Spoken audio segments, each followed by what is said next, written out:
Lecture on classes के school lecture में आपका स्वागत है। मैं हूं कविता डिल्लो जो आपको पढ़ाने जा रही हूं इग्नू की एमए हिस्ट्री का जो अब हमारा जो लास्ट का फिफ्थ पार्ट है उसके अंदर अभी मैंने आपको बताया कि हम पढ़ेंगे प्राकृतिक आपदाएं। प्राकृतिक आपदाएं ज़्यादा डिफिकल्ट टॉपिक नहीं है, इस पर आप अपने आप भी बनाकर लिख सकती हैं, क्योंकि इसमें जैसे कि प्राकृतिक आपदाएं जो होती है भूवैज्ञानिक आपदाएं, जैसे कि भूकंप है, ज्वालामुखी है, विस्फोट है, भूस्खलन है, ये सब चीज़ें तो नेचुरल है जो आ जाती हैं, कभी भी आ जाती हैं, क्योंकि टेक्टोनिक प्लेट जब खिसकती है, जब दो प्लेट्स आपस में क्या होती है, अर्थ की प्लेट्स आपस में मूव करती रहती है, जब मूव एक दो प्लेट आपस में टकराती हैं तो उससे क्या होता है, भूकंप का एक केंद्र जनरेट होता है, जिसके कारण कि भूकंप आता है। ठीक है, इसको आप रोक नहीं सकते हैं। ज्वालामुखी है जो ज्वार भाटा पानी के अंदर आता है, ऊंची ऊंची लहरें आती हैं, ठीक है, जो मून की वजह से होता है। विस्फोट आते हैं, भूस्खलन होता है ना, भूस्खलन है कि पहाड़ की मिट्टी की गिरती है। ठीक है, जैविक आपदाएं जैसे कोई महामारी हो गई, सर्वव्यापी महामारी हो गई, तो ये जैसे चेचक है, इस तरीके की जो महामारी है ये फैल जाती है। खसरा है, ये किस वजह से होती है, इंसान के जैसे कि गंदगी के कारण, गंदा पानी पीने के कारण आती है ना। और उसके बाद मौसम जल विज्ञान संबंधी आपदा जैसे तूफान है, बाढ़ है, सूखा है, ये भी आ जाता है। ठीक है, अब ये सारा का सारा किससे रिलेटेड होता है, सारा का सारा पर्यावरण से रिलेटेड होता है। जितना हम पर्यावरण को नुकसान पहुंचाएंगे, पर्यावरण हमें भी नुकसान पहुंचाएगा। तो सीधे से सीधे आपका पूरा का निचोड़ यही है कि किसी भी तरीके से हम जब वनों की कटाई करते हैं तो उसके कारण जलवायु परिवर्तन होता है, और जिसके कारण क्या आता है, बाढ़ और सूखा आता है। तो ये तो आपको सब जगह यही चीज़ आपको बार बार लिखनी पड़ेगी, जिसके कारण बाढ़ और सूखा आता है। राइट, यहाँ तक आपको समझ आ गया। तो सेम आपको इसमें भी वही चीज़ लिखनी है जो मैंने अभी तक आपको बताई है। तो भारत में के शासकों ने अकाल से निपटने के लिए कई खाद्य भंडार रखे, राहत उपाय लागू करे, है ना, और औपनिवेशिक काल में कई नीतियाँ चलाई।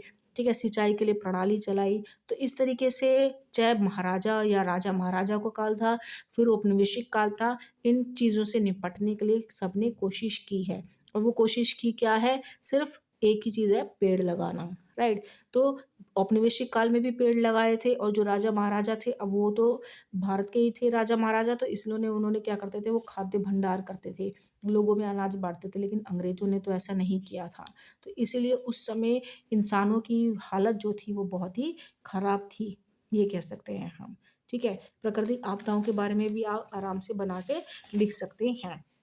हाँ, उसके बाद जो प्रदूषण है, ये जैसे कि औद्योगिक प्रदूषण है, देखो प्रदूषण पहले लिख दिया, पर जलवायु परिवर्तन बाद में दे दिया चैप्टर। ठीक है, औद्योगिक प्रदूषण है, ये तो आपको सबको ही पता है, भूमि प्रदूषण, जल प्रदूषण और वायु प्रदूषण, ये तीनों चीज़ें इसमें प्रदूषण में आपको इसके अंदर लिखनी है। थोड़े बहुत ये अधिनियम है, अगर मे भी आ गया तो आपको एक दो पॉइंट तो इसमें से याद करने पड़ेंगे। ठीक है, उसके बाद नेक्स्ट आ जाता है हमारा आपका जलवायु परिवर्तन। तो जलवायु परिवर्तन का क्वेश्चन भी आ रखा है, तो इसमें आपको कुछ नहीं करना है, सिर्फ आपको ग्लोबल वार्मिंग के बारे में लिखना है कि क्या होता था कि जब कार्बन डाइऑक्साइड बहुत ज़्यादा बढ़ जाएगी। ठीक है, तो कार्बन डाइऑक्साइड ज़्यादा बढ़ने से जो ये ओजोन लेयर है वो क्या होती है, जो एक तरह का ग्लोबल वार्मिंग पड़ी है, एक तरह की जो यहाँ पर एयर्स होती हैं ग्लोबल वार्मिंग के अंदर, जो हमारी गैसेस होती हैं उनको वो प्रोटेक्ट करती है। और जब कार्बन डाइऑक्साइड की मात्रा ज़्यादा हो जाती है, जिसके कारण कि कार्बन डाइऑक्साइड की मात्रा ज़्यादा होने के कारण क्या होता है कि ओजोन में छेद होने लगता है, या ओजोन की नमी मतलब उसको क्षति होती है, और क्या होती है कि हमारे जो ग्लेशियर हैं वो पिघलने लगते हैं, कार्बन डाइऑक्साइड ज़्यादा हो जाए, तो जिसके कारण क्या होता है, जलवायु परिवर्तन हुआ है। ठीक है, और जलवायु परिवर्तन का क्या कारण है वो मैं आपको ऑलरेडी बता चुकी हूँ, पेड़ों, प्राकृतिक संसाधनों का दोहन। तो इसके ऊपर आप अच्छा टॉपिक, बड़ा टॉपिक लिख सकते हैं। ठीक है, आ जाते हैं अपने मेन टॉपिक की तरफ, जो है जैसलमेर और विजयनगर। राइट, आई होप आपको यहाँ तक का वीडियो लेक्चर समझ आ रहा होगा।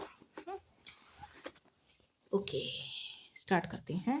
ठीक है, विजयनगर क्या है, विजयनगर आपका दक्षिण भारत का राज्य है। जिस समय सल्तनत काल चल रहा था, तो सल्तनत काल आपके उत्तर उत्तर पश्चिम की तरफ यहाँ पर ये सारा पूरा मुगल काल था। तो नीचे दक्षिण की तरफ था, ये यहाँ पर आपकी कौन सी नदी है, कृष्णा नदी है। कृष्णा नदी के पास यहाँ पर एक तुंगभद्रा नदी है। तो यहाँ तक का हिस्सा विजयनगर कहते थे, ठीक है। और बहरमनी साम्राज्य और विजयनगर साम्राज्य के बीच में हमेशा संघर्ष रहता था इस दोआब के कारण। तो वो आपस में लड़ते रहते थे। तो विजयनगर जो है वो हरिहर और बुक्का दो नाम के दो भाई थे। हरिहर और बुक्का दो भाई थे जिन्होंने दक्षिण भारत पर अपना दक्षिण भारत की स्थापना की थी, मतलब दक्षिण भारत में विजयनगर की स्थापना की थी।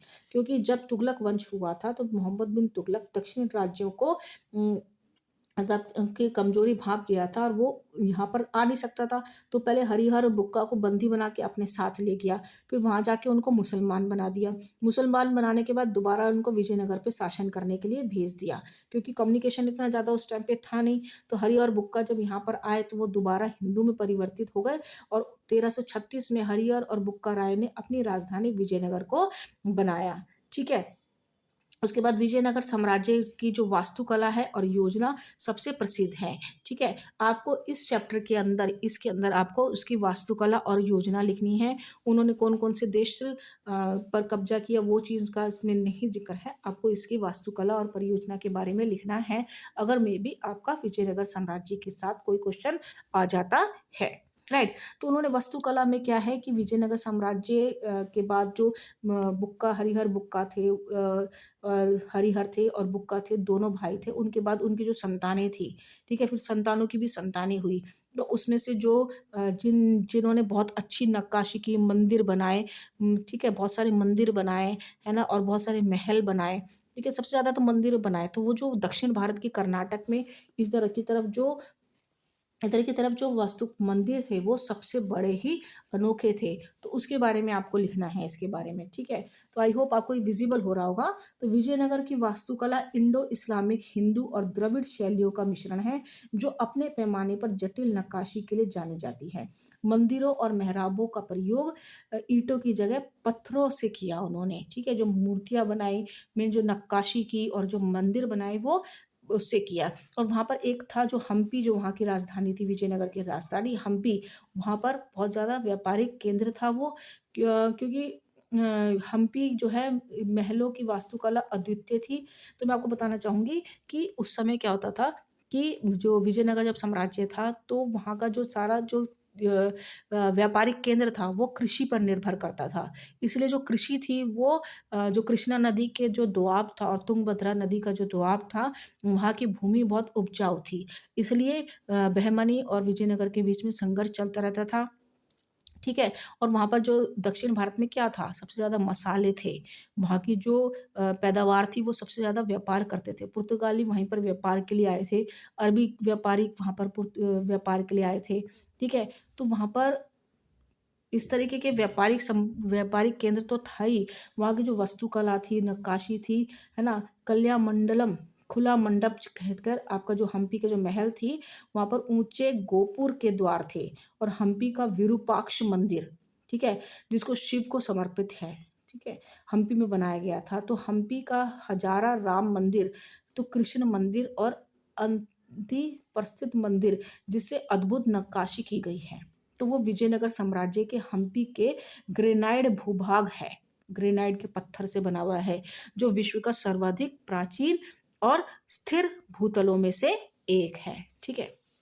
उसके बाद क्या है, सिंचाई के लिए तुंगभद्रा नदी के लिए पानी का प्रयोग किया जाता था, ये ठीक है, ये मैंने आपको बता दिया है। संपूर्ण विजयनगर राजधानी एक मजबूत किलेबंदी थी और ऊंची मीनारें थी, से घिरा था। और नगर में एक हथियारों का प्रयोग शुरू हो गया था, ठीक है, क्योंकि वहां पर हमेशा क्या होता था, लड़ाई चलती रहती थी, जिससे हथियार शुरू हो गए थे वहां पर बनना। तो बारूद प्रौद्योगिकी का प्रसार भी हो रहा था। कहते हैं कि जो बाबर था वो सबसे पहले बारूद वहां लेकर आया और उसने बारूद का प्रयोग किया था, लेकिन उससे भी पहले विजयनगर में बारूद का प्रयोग हो चुका था, उन्होंने बना लिया था। तो 15वीं शताब्दी में कृष्णदेव राय के पास 1.5 लाख घुड़सवार थे और 80,000, जो कृष्णदेव राय था वो ही हरिहर बुक्का थे, बुक्का का बेटा था वो हरिहर द्वितीय, फिर उसका बेटा था कृष्णदेव राय। तो कृष्णदेव राय के पास 14,000 हाथी थे। तुंगभद्रा नदी, कृष्णा नदी के दोआब के लिए बहमनी साम्राज्य के साथ हमेशा युद्ध होता था, ये मैंने आपको बता दिया है। हरि और बुक्का राय के बाद कृष्णदेव राय जो थे वो सबसे प्रसिद्ध वहाँ के राजा थे। यहाँ तक कि जो अकबर था उसने यूं भी कहा था कि कृष्णदेव राय के होते हुए हम लोग वहाँ पर कब्जा नहीं कर सकते हैं और अंग्रेज लोग भी वहाँ पर कब्जा नहीं कर सकते हैं। किसने? कृष्णदेव राय के होते हुए भी। तो हरि और बुक्का ने जो है संगम वंश के साथ साथ, हरिहर और बुक्का जो है वो संगम वंश के थे। ठीक है, उसके बाद सुलवा वंश आया था, है ना। तो कृष्णदेव राय ने तुलुग वंश के तीसरे सम्राट थे। ठीक है, तो विजयनगर साम्राज्य के मुख्य रूप से दक्षिण भारत में राज्य शामिल थे, जिससे वर्तमान में आज तमिलनाडु, कर्नाटक, आंध्र प्रदेश, केरल के कुछ हिस्से हैं और 1326 से लेकर 1646 तक अस्तित्व में रहा। इसके दौरान 4 वंश राजवंश आए, तो संगम राजवंश, सुलवा वंश, ये सब चीज़ें राजवंश आए। सबसे पहले संगम वंश आया, फिर सालुव वंश, फिर तुलवा वंश और फिर आरवीडू वंश। तो ये आप अपनी MHI 110 और 111 में भी आपको इन सब वंशों के बारे में डिटेल में पढ़ना है हमें। ठीक है, उसके बाद से मैंने आपको बता दिया कि व्यापारिक केंद्र था, क्योंकि यहाँ पर मसाले, लोहा, औद्योगिक जो चीज़ें थी वो व्यापार होता था किसके साथ? चीन के साथ, पुर्तगालियों के साथ, यूरोप के साथ। तो देवराय द्वितीय के शासक काल में विजयनगर में 300 पत्तन यानी कि 300 जहाज जहाँ पर रहते हैं, 300 पतन थे जहाँ से ये निर्यात किया जाता था। ठीक है, आई होप आपको यहाँ तक समझ आ गया होगा कि विजयनगर के बारे में अगर शॉर्ट टॉपिक में आ जाता है तो आपको क्या लिखना है। ओके, विजयनगर में यहाँ पर भी आपका यही दे रखा है। देखो, विशेष वास्तुकला क्या है? विरूपाक्ष मंदिर है, विट्ठल मंदिर है, हम्पी का बाजार है, महानवमी डिब्बा है। ठीक है, उत्सवों और त्योहारों के लिए क्विज बात है। ठीक है, और यहाँ की सड़कें कैसी हैं? शाही सड़कें हैं, जल निकासी की, जल पूर्तियों की चीजें हैं। और व्यापारिक केंद्र में आपका हम्पी जो है वहाँ का व्यापारिक कपड़ा, मसाले, रत्न, धातुएं लेकर राजा कारीगरों का संवर्धन किया जाता था, जिससे शहर एक समृद्ध बन गया। और यहाँ पर हिंदू का प्रभुत्व था, लेकिन जैन और मुसलमान भी यहाँ रहते थे। संगीत, नृत्य, कविता, साहित्य में प्रसिद्ध था। राजाओं ने कलाकारों और विद्वानों का समर्थन किया, जिससे विजयनगर एक सांस्कृतिक महाशक्ति बन गया। ठीक है, आई होप आपको यहाँ तक समझ आ गया होगा। अगर आपको नहीं आया तो आप इसका स्क्रीनशॉट ले लीजिए साथ साथ। ठीक है, क्योंकि टाइम कम है, आपको 19 तारीख को एग्जाम है। ओके, आप मुझे कमेंट्स करके ज़रूर बताइएगा कि आपको ये वीडियो लेक्चर कैसा लग रहा है, ताकि मैं आगे जो आपकी और भी बुक हैं उसका बना सकूं। मे भी आपका रिटर्न में तो आंसर नहीं दे पाऊंगी, बिकॉज टाइम की बहुत ज़्यादा शॉर्टेज है। उसके बाद आपका आ जाता है जैसलमेर। जैसलमेर के बारे में भी आपको क्या बतानी है? सिर्फ यहाँ की वास्तुकला के बारे में बताना है, यहाँ के जो महल हैं वो उसके बारे में बताना है। तो जैसलमेर को एक